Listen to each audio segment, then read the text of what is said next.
सोमवार व्रत कथा। सोमवार का दिन भगवान शंकर को समर्पित होता है।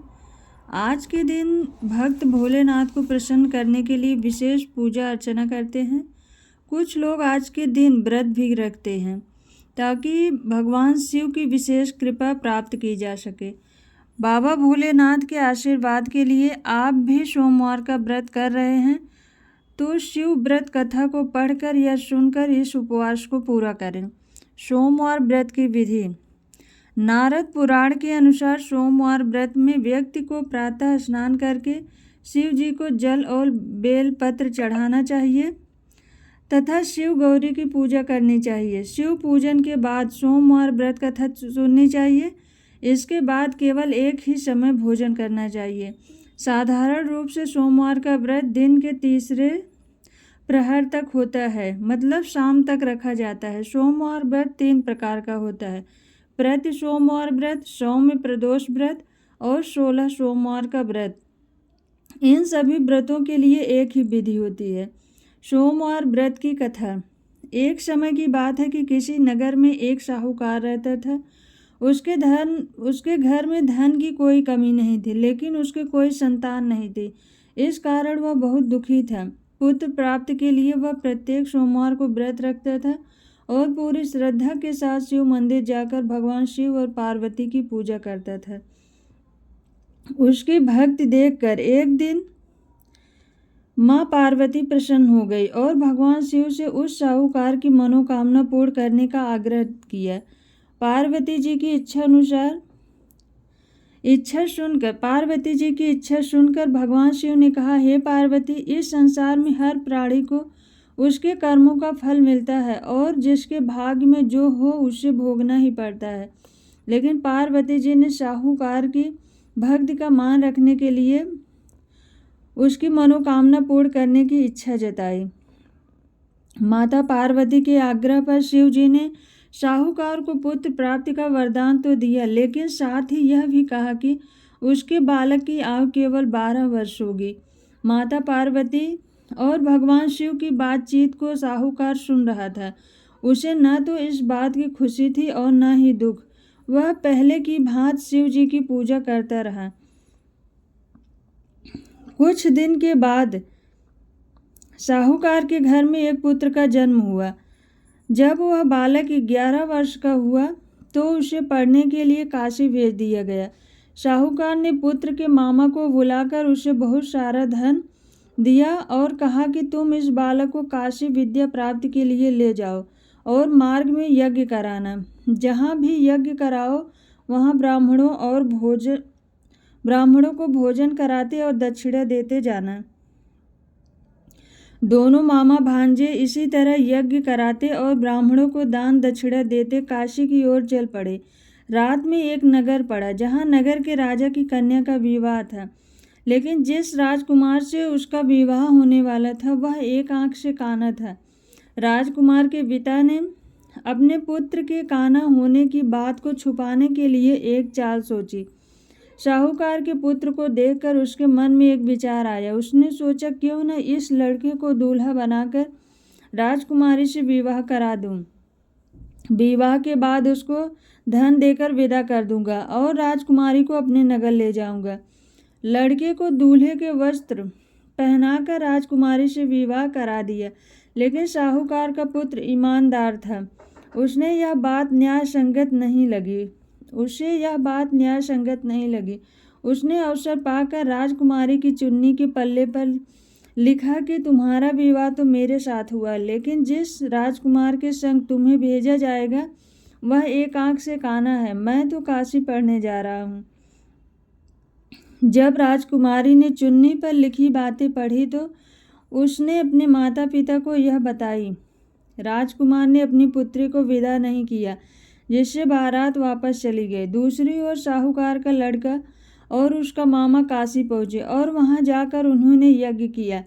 जिस दिन लड़के की आयु 12 साल की हुई उसी दिन यज्ञ रखा गया। लड़के ने अपने मामा से कहा, मेरी तबीयत कुछ ठीक नहीं है। मामा ने कहा, तुम अंदर जाकर सो जाओ।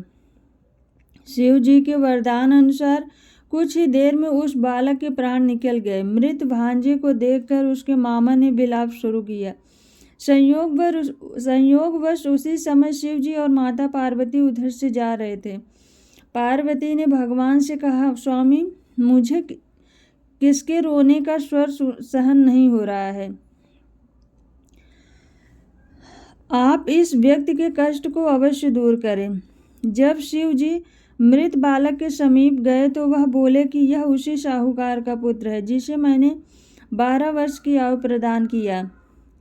अब इसकी आयु पूरी हो चुकी है। लेकिन मातृभाव से विभोर माता पार्वती ने कहा कि हे महादेव, आप इस बालक को और आयु देने की कृपा करें, अन्यथा इसके वियोग में इसके माता पिता भी तड़प तड़प कर मर जाएंगे।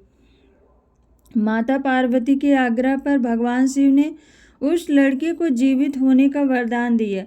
शिव जी की कृपा से वह लड़का जीवित हो गया। शिक्षा समाप्त करके लड़का मामा के साथ अपने नगर की ओर चल दिया। दोनों चलते हुए उसी नगर में पहुँचे जहाँ उसका विवाह हुआ था। उस नगर में भी उन्होंने यज्ञ का आयोजन किया। उस लड़के के ससुर ने उसे पहचान लिया और महल में ले जाकर उसकी खातिरदारी की और अपनी पुत्री को विदा किया। इधर साहूकार उसकी पत्नी भूखे प्यासे रहकर बेटे की प्रतीक्षा कर रहे थे। उन्होंने प्रण कर रखा था, यदि उन्हें अपने बेटे की मृत्यु का समाचार मिला तो वह भी प्राण त्याग देंगे। परंतु अपने बेटे के जीवित होने का समाचार पाकर वह बेहद प्रसन्न हुए। उसी रात भगवान शिव ने व्यापारी के स्वप्न में आकर कहा, हे श्रेष्ठी, मैंने तेरे सोमवार के व्रत करने और व्रत कथा सुनने से प्रसन्न होकर तेरे पुत्र को लंबी आयु प्रदान की है। इसी प्रकार जो कोई सोमवार व्रत करता है अथवा कथा सुनता है और पढ़ता है, उसके सभी दुख दूर होते हैं और समस्त मनोकामनाएं पूर्ण होती हैं। बोलो भगवान शंकर की जय। हर हर महादेव। शिव जी की आरती। ओम जय शिव ओंकारा, प्रभु हरि शिव ओंकारा, ब्रह्मा विष्णु सदा शिव अर्धांगी धारा। ओम जय शिव ओंकारा, एकानन चतुरानन पंचानन राजे, हंसानन गरुड़ासन वृषवाहन साजे। ओम जय शिव ओंकारा, दो भुज चार चतुर्भुज दश भुज ते सोहे, तीनों रूप निरखता त्रिभुवन जन मोहे। ओम जय शिव ओंकारा, अक्षमाला वनमाला मुंडमाला धारी, चंदन मृग मद सोहे भोले शुभकारी। ओम जय शिव ओंकारा, श्वेतांबर पीतांबर बाघांबर अंगे, सनकादिक ब्रह्मादिक भूतादिक संगे। ओम जय शिव ओंकारा, कर में मध्य कमंडल चक्र त्रिशूल धरता, जग करता जग हरता जग पालन करता। ओम जय शिव ओंकारा, लक्ष्मी वर सावित्री पार्वती संगे, अर्धांगी अरु सावित्री सिर सोहे गंगे। ओम जय शिव ओंकारा,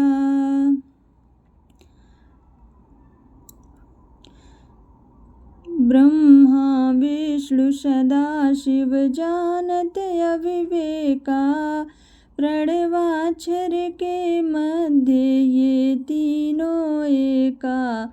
ओम जय शिव ओंकारा, काशी में विश्वनाथ विराजे नंदी ब्रह्मचारी, नित उठ दर्शन पावत महिमा अति भारी। ओम जय शिव ओंकारा, त्रिगुण स्वामी जी की आरती जो कोई नर गावे।